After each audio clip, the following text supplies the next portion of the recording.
ว่ากระดามใส่เราจะถึงยาตกเยอะมากอะไรพวกเนี่ยเอาโฟมเป็นกระดามยืนห้องยายย่อแบบจะมาอีกแย่บกขันมาทำเก็บมัน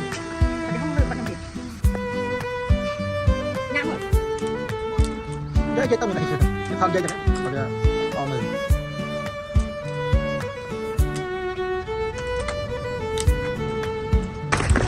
มาเลยเอาไปเอาเงากันจะทำตัวนี้มาตั้ง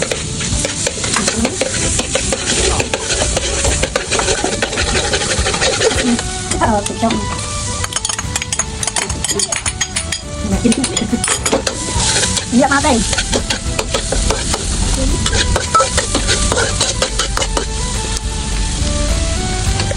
ไม่ได้อย่าตื่น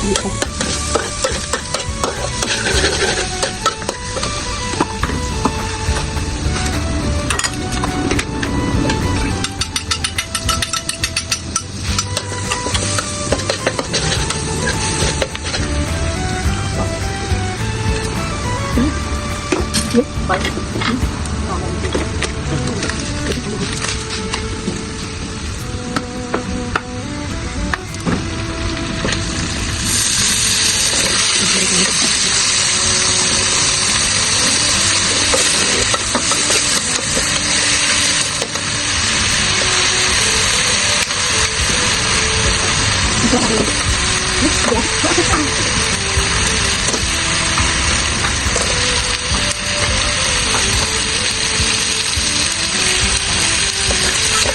มาไปกัน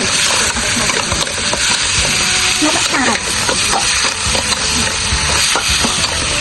นกตาย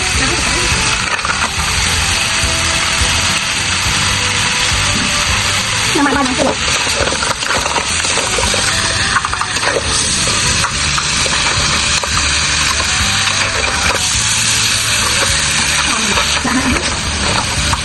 บอกอะไรทำไม่ดี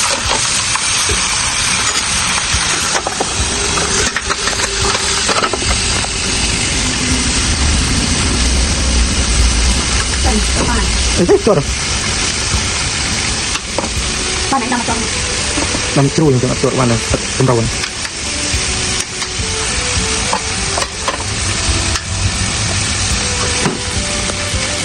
งานเบรกนั่นเอง